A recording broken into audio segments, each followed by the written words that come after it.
how to drive AI strategy within your company. So my name is Marcio Nobrega. This is my friend Jay Natarajan. Hi. I am the go-to-market lead for US, for AI in the US subsidiary, and Jay is my technical counterpart. So I'll be doing a quick introduction about the context, about the concept of how we're driving this strategy, and then Jay will come after me and talk about real-life examples, how we do this, and how we can engage your company, in the next steps. I hope that this session will help you not only learn a little bit more about AI, but also for those who already have a good idea on the capabilities and opportunities, how you can drive that message in your company. A big challenge we all have, especially we in the tech community, is not only understanding AI, but explaining AI. So how do I explain AI to my leadership, to my business stakeholders, even to my family, right? So I hope we're gonna give you some interesting perspectives in how you do that. So I will talk about the moment. So why everyone is talking about AI now? Why we have so many tech talks, sessions, podcasts, presentations, articles about AI. Why? And then Jay will take over through some real-life use cases, and then we're going to discuss how we get started. We have a specific action for you guys, an opportunity for you to get engaged with Microsoft and with our partners.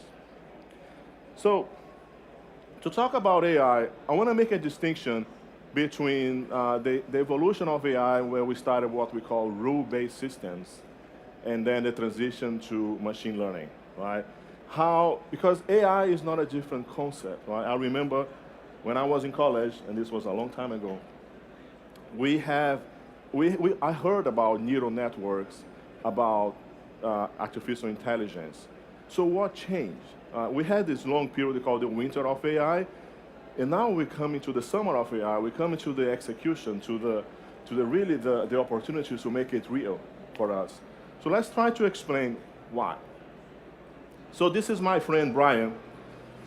I had this job like 30 years ago, and if you are old like me, you remember that in the old days, before we had email, we had the way we deliver message. It was really paper, right? So we had someone like Brian taking paper from point A to point B, right? But before even email, there was a company who was doing something interesting to automate the inter-office mail delivery, right? And this is a device, this is a machine called the Mail Mobile, which is a mail robot. Anyone here watch the TV show The Americans? Some of you? Yeah, I'm a big fan, so I recommend. And you can see this device in action. It's a real thing in the FBI office in this TV show. So the Mail Mobile that came to automate what Brian was doing is basically an autonomous vehicle in the 80s, or even the 76 when this was announced. And if you think about this, it's a very simple flow chart. Even an average or below average programmer like me would be able to code this, right? Because you're going from start, and then you just go walking, and then you check, is there a stop, and then you stop. In case not, you keep moving, right? And then you get all the way to the end, and you move back, and you start all over again. It's a very well-defined environment.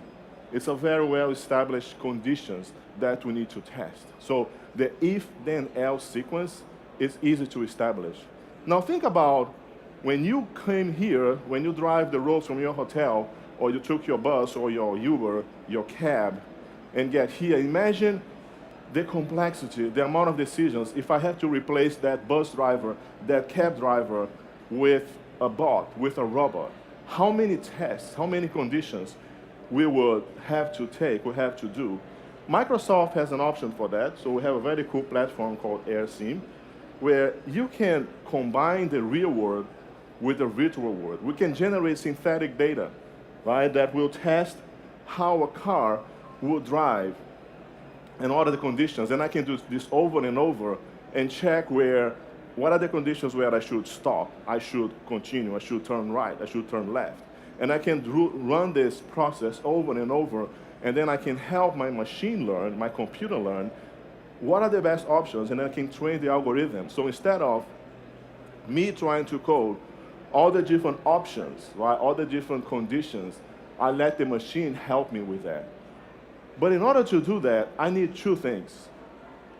We need vast amount of data, the ability to process vast amount of data. And that's something we have now. We did not have that 35 years ago when I started my career as Brian, delivering inter-office mail. The other thing we have is high computational power.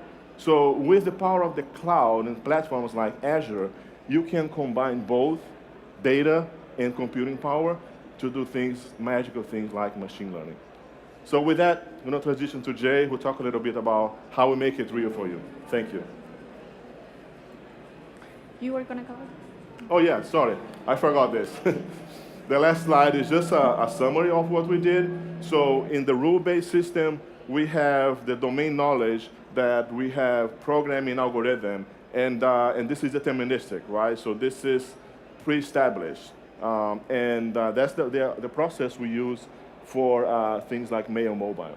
Machine learning, we instead of trying to test in advance or code everything, we do this prediction approach, right? And prediction, that is a different aspect of it that is not deterministic, right? We all that developed the classic software engineering approach, we try to establish and predetermine all the different conditions and what are the outcome of that conditions. With machine learning, you use a different approach.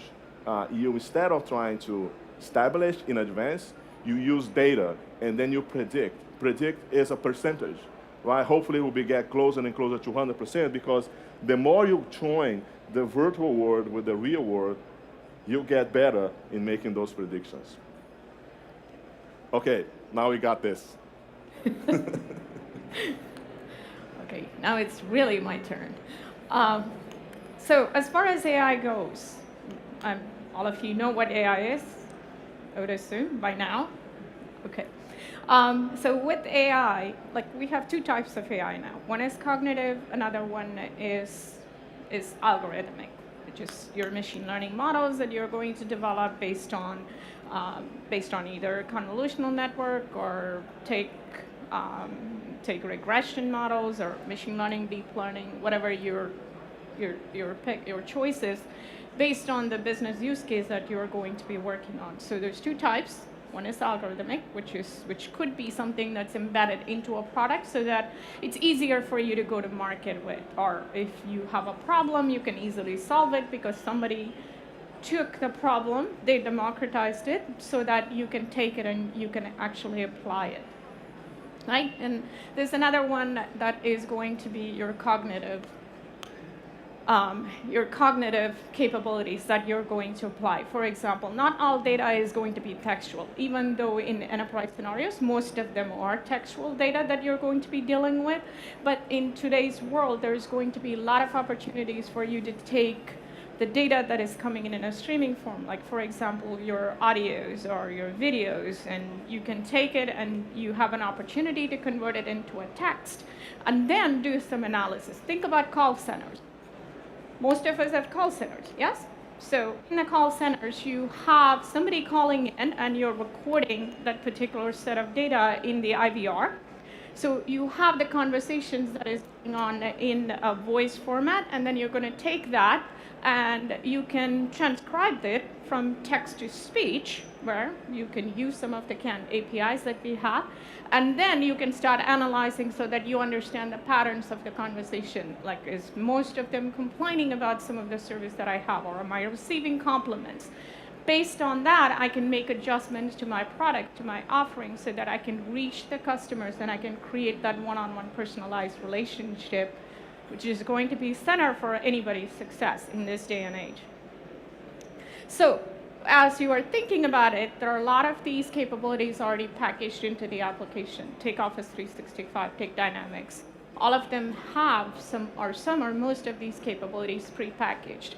The complexity of the implementation is going to increase as you move from prepackaged to the custom. If you have a custom model, then you have to think about how do I operationalize it for a scale, right? It's not just doing POCs.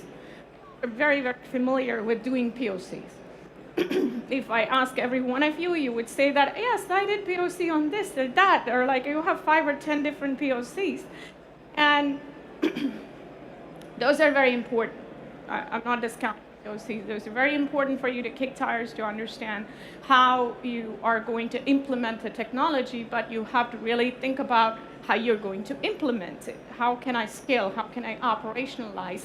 And those are some of the conversations we'll be having as we're moving towards the AI strategy, because that should be part of the strategy. We all learn better with case studies because that helps us think strategically on how somebody implemented this so that we can look at it and we can see how we can map it. So with that, we'll be talking about how one company started with a very small use case and how did they make a strategical move to implement some of the emerging technologies. The case study that we're going to look at is Rolls-Royce, and we worked with Rolls-Royce, and we started with a very simple problem at hand, and then we expanded it, and we helped them think about an AI strategy, and how did they actually look at the roadmap, and how did they navigate through so that they were able to get to the actual goal that they wanted. Who here allows flight delays? Nobody? Okay, me neither. So one of the key problem that they were trying to solve is, how do I reduce the flight delays? In turn, how do I reduce the maintenance in the aircraft, in the engine specifically? Because Rolls-Royce manufactured engines, and they manufacture about I think their engines are about like 50,000 plus flights, and about over 15 or 20,000 of them are commercial flights. So the problem that they had is, how do I increase the uptime of the flight so that as I'm keeping the flights running, then I'm going to make more money, right? So how do I keep them running? To do that, I have to reduce my maintenance cost, and I have to increase my fuel efficiency. So this is a very simple problem, right? Like most of us look to see, how do I reduce my operating costs? How do I keep the service running so that I can get to the customers faster, and I can I can keep them happy? And how do I keep having my business running? So they started with this very simple use case. They started with a very simple machine learning model so that they were able to get the flight data from the engines. And as you know, there are a lot of data that comes out of the engine. There's about like 5 to 10 terabytes of data per engine per day. So as you can see, that's a lot of data. So you need to have the computational power, and you need to be able to quickly analyze the data and actually get to the insights faster. So that was part of it. And then you really do need to think about the additional data sets that you need, because the weather affects the flight engine performance. And same thing with the air traffic control data, because that helps you go from point A to B.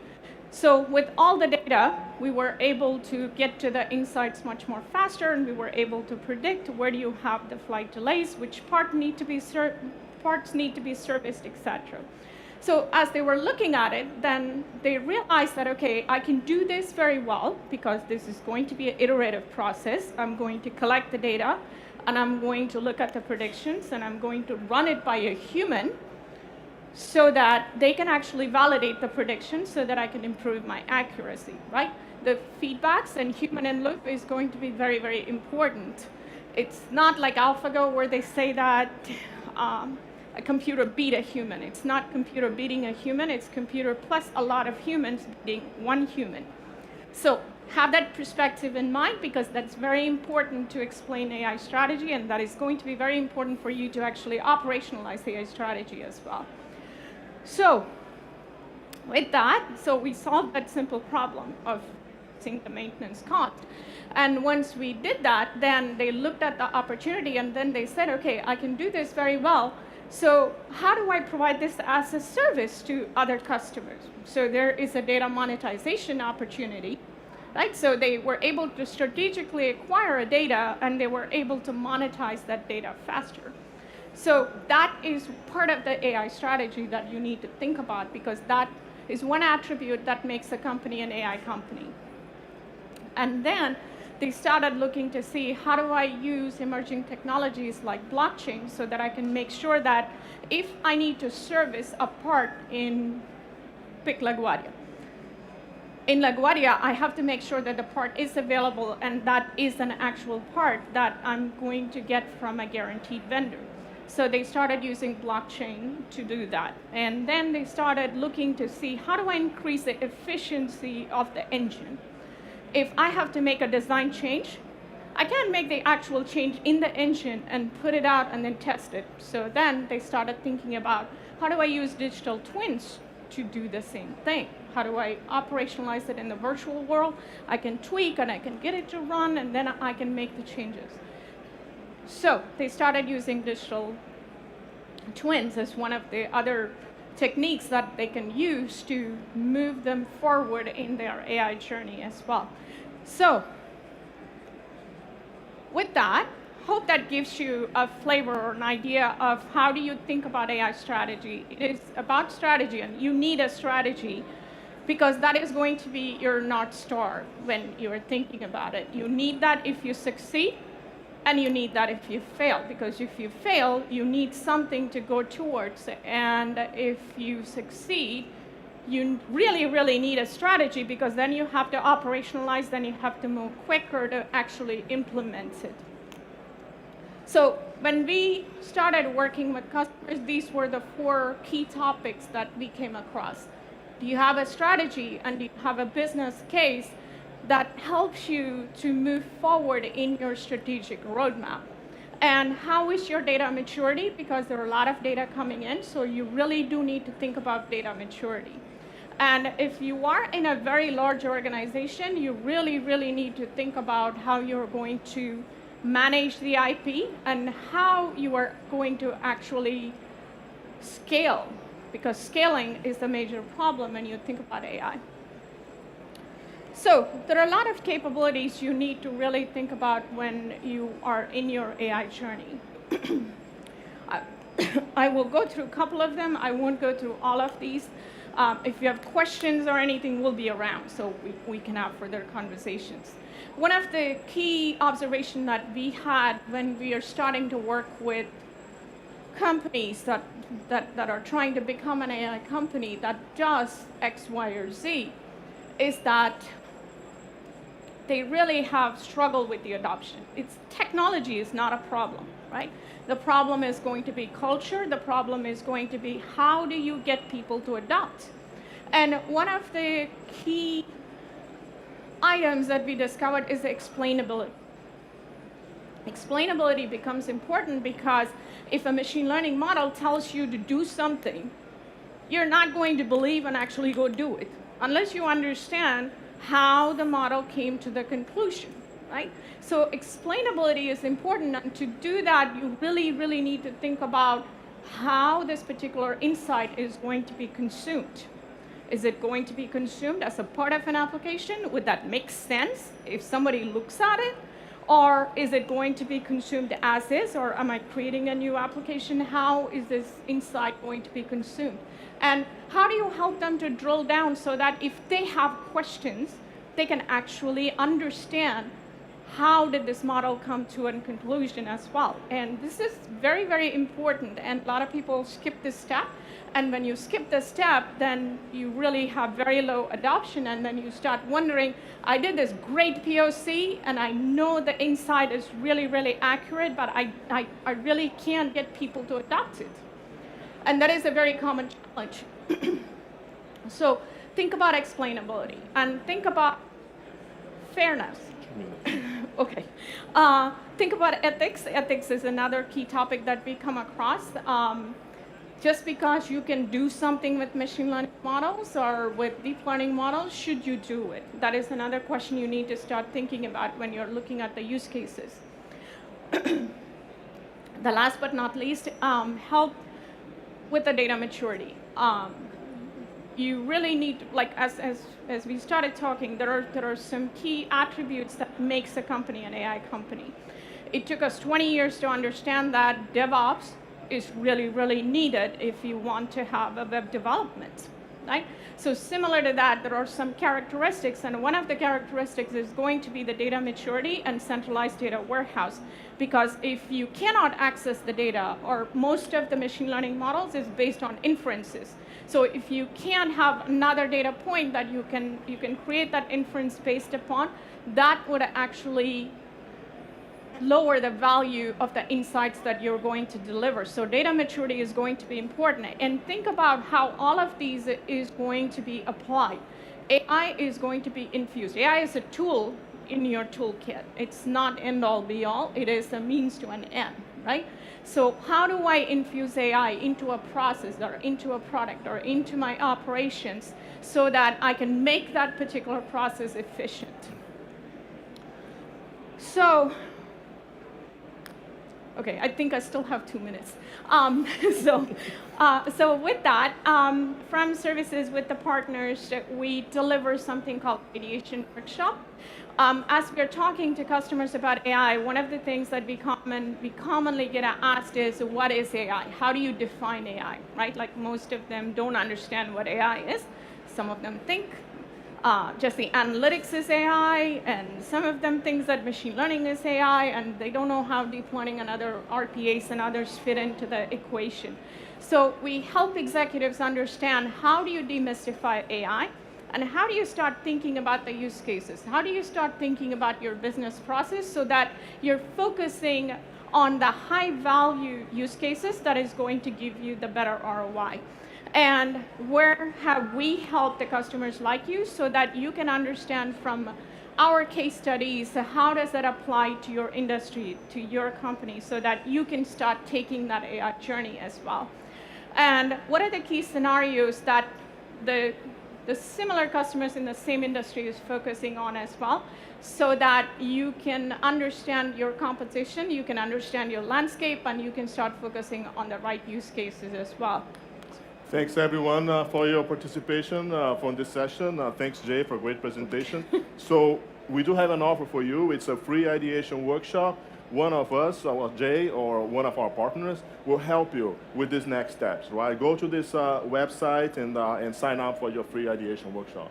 With that, thank you very much. We'll be here for any questions you might have. Yep, thank you.